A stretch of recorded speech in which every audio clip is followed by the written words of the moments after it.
সম্প্রতি আহলে হাদিসের একজন ভাই আলেম তিনি বলেছেন হানাফি আলেমদের পেছনে নামাজ পড়লে নামাজ হয় না। তাহলে কি হানাফি মাযহাবের কোনো আলেমের পেছনে নামাজ পড়া যাবে না? একটি প্রশ্ন। এই জাতীয় প্রশ্ন যেই করুন আমরা একটা উত্তর দিতে পারি, বা যে আলেমই বলুন বিষয়টা আসলে কি। আহলে হাদিস ওলামারা যদি কেউ এরকম বলেন, বা আমাদের হানাফি কেউ বলেন, যেই বলেন না কেন, আসলে জিনিসটা কেমন। তো এটা তো বলার অপেক্ষা রাখে না যে আজকাল সালাতের মধ্যে অনেক ত্রুটি আছে, এটা আমরা জানি। তো বিশেষ করে আমাদের বিভিন্ন মসজিদে আমরা দেখি সালাতের মধ্যে গ্যাপগুলি খুব কম দেয়া হয়, এগুলো হয়। তো উত্তম তো সবসময় সল্লু কামারো আইতুমুনি উসাল্লি, নবীজি বলছেন সহিহ বুখারীর কিতাব সালাতের যে হাদিসটি, মালিক ইবনুল হুয়াইরিসের বর্ণনা, যে আমি যেভাবে সালাত পড়ি তোমরা দেখো ঠিক সেভাবে তোমরা সালাত পড়ো, আমার মতো করে সালাত পড়ো, নবী সাল্লাল্লাহু আলাইহি ওয়াসাল্লাম এটা বলেছেন। তো এটা সহিভাবে প্রমাণিত। খুজু আন্নি মানাসিকাকুম, ইবাদতের বিষয়গুলি সব আমার থেকে নাও, আমি হলাম মডেল তোমাদের, আমি যেভাবে পড়ি সেভাবে পড়ো। হানাফি, আহলে হাদিস, গায়রে হানাফি, শাফিঈ, হাম্বলি যেই হন না কেন তাকেই তো ফলো করতে হবে, এটা উচিত। এখন আমরা দেখব যে আহলুস সুন্নাহ ওয়াল জামাআহ যারা যারা মূলত আহলুল কোরআন ওয়াল হাদিস, তারা আহলুল ফিকহ, যারা আহলুল ইজতিহাদ, যারা তারা তো আহলুস সুন্নাহ। আহলুল হাদিস তারা, আহলুল হাদিস মানে হাদিসের স্পেশালিস্ট।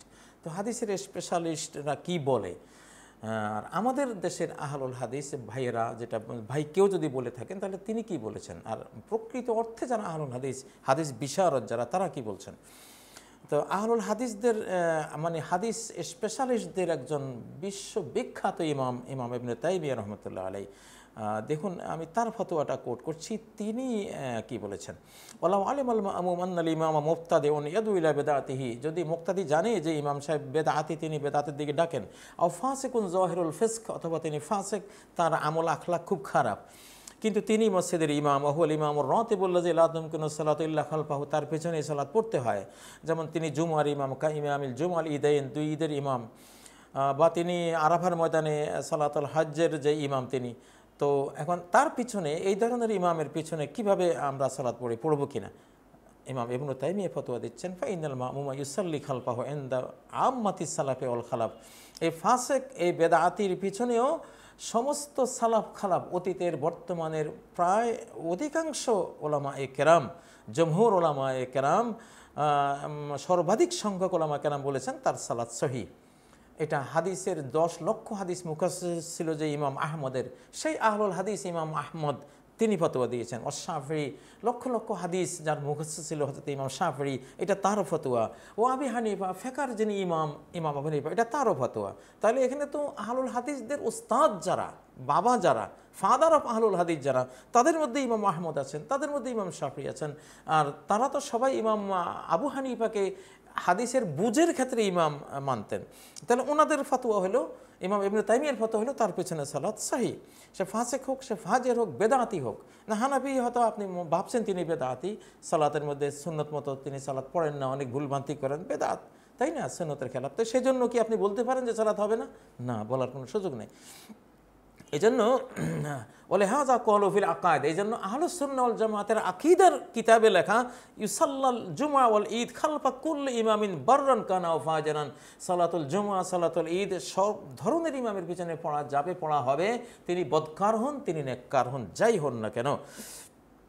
তো এটা একেবারে মানে জমহুর উলামায়ে কেরামের, হাযা মাযহাব জামাহিরিল উলামা, অধিকাংশ ওলামাদের এটাই ফতোয়া। তুসাল্লা খালফাহুল জামাআত, কারণ জামায়াতের সালাত একা সালাতের চেয়ে অনেক গুণ ফজিলত পূর্ণ। ইমাম ফাসিক হলেও তার পিছনে পড়লেও আপনি সেই সওয়াব পেয়ে যাবেন।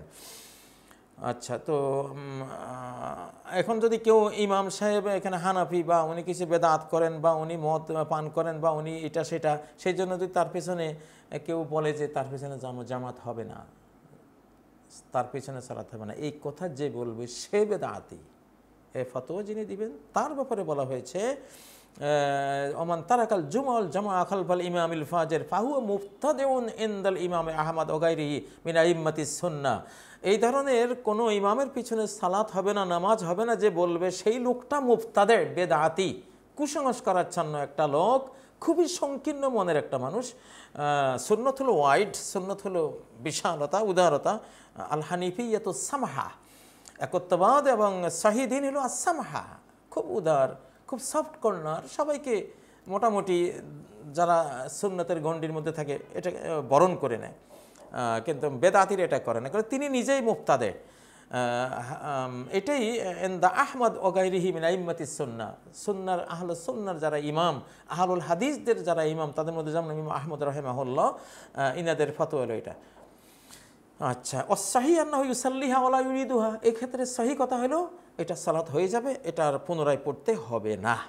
এই জন্যই সাহাবাই কেরাম তারা ইউসাল্লুন আল জুমা আল জামা, সাহাবাই কেরামদের যুগেই অনেক রাষ্ট্রীয় আমির ছিলেন ফাসেক ফাজের। হাজ্জাজ বিন ইউসুফ যে 1,20,000 আলিম ওলামা সাহাবা তাবিনকে হত্যা করেছে, সাহাবি তাবিনদের মধ্যে কত মানুষকে সে হত্যা করেছে, তো তার পিছনে সালাত পড়তেন ওনারা।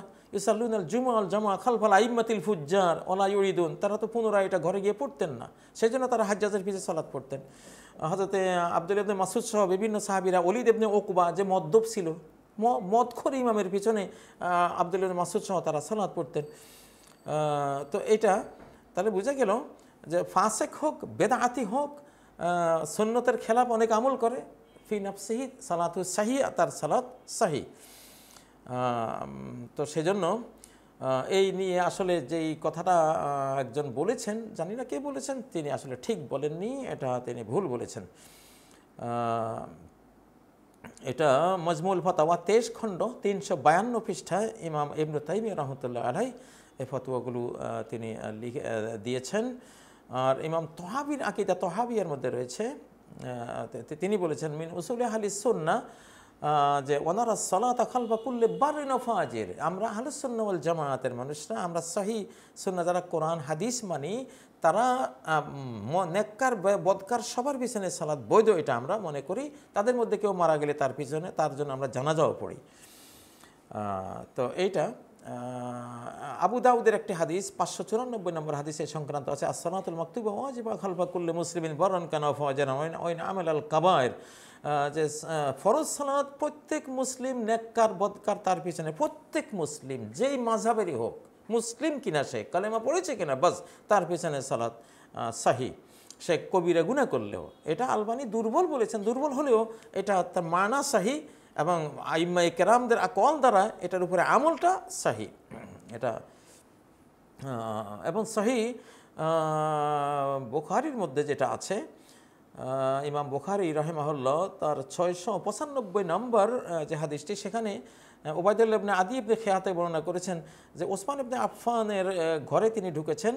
তিনি বললেন, তখন ওসমান ইবনে আফফান রাদিয়াল্লাহু আনহু বন্দী ছিলেন, তাকে যারা হত্যা করেছিল তাদের দ্বারা। তো ইন্নাকে ইমাম ও আম্মা, ইনি বললেন যে হে ওসমান, আপনি তো গণমানুষের ইমাম, ও নাজালা বিকা মা তারা, আপনার উপরে তো এই বিপদ পড়েছে, সন্ত্রাসীরা আপনাকে ঘেরাও করে রেখেছে।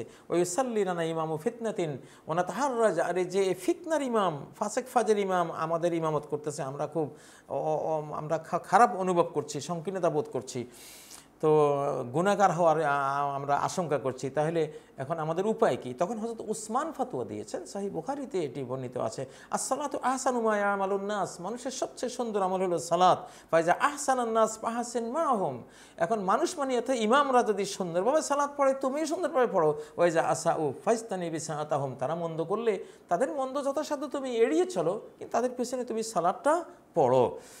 তার মানে হযরত ওসমান, এখানে ইবনে হাজার বলছেন যে তাকে এই ইমামে ফিতনা বেদাতি ইমামের পিছনে সালাত পড়ার অনুমতি দিয়েছেন হযরত ওসমানের মতো খলিফায়ে রাশেদ, ইসলামের 3 নম্বর খলিফায়ে রাশেদ, তিনি তো সুন্নাতিল খুলাফায়ে রাশেদিন, নবীজি বলেছেন তিরমিজির হাদিস যে খুলাফায়ে রাশেদিনের সুন্নাহ তোমরা আমল করো। যেন তিনি বলছেন লা ইয়াদুরুকা কাউনু মাফতুনান, সে ফিতনাগ্রস্ত, সে বেদাতি, সে এমন এমন আমল করে, তোমার ক্ষতি নেই, কারণ সে যদি ভালো করে তুমি ভালোর ফলো করো, মন্দ করলে তার উপরে মন্দের পাপটা যাবে, তোমার উপরে কোনো এর গুনাহ নেই, তুমি যথাসাধ্য যদি সেটা থেকে বাঁচার চেষ্টা করো, অতি তুমি সালাত হয়ে যাবে তোমার সব কিছু। তাহলে বোঝা গেল যে কারো পেছনে আপনি সালাত মাকরু ভাবলেও তার পেছনে সালাত পড়া উত্তম একা সালাত পড়ার চেয়ে। এটাই আহলুস সুন্নাহ ওয়াল জামাআত, আহলুল কোরআন ওয়াল হাদিস যারা তাদের মাসালা, তাদের ফাতোয়া। আল্লাহ তাআলা আমাদেরকে সঠিকটা জানার তৌফিক দিন। সুবহানাকাল্লাহুম্মা বিহামদিকা আশহাদু আল্লা ইলাহা ইল্লা আনতা আস্তাগফিরুকা ওয়া আতুবু ইলাইক। আসসালামু আলাইকুম ওয়া রাহমাতুল্লাহি ওয়া বারাকাতুহু।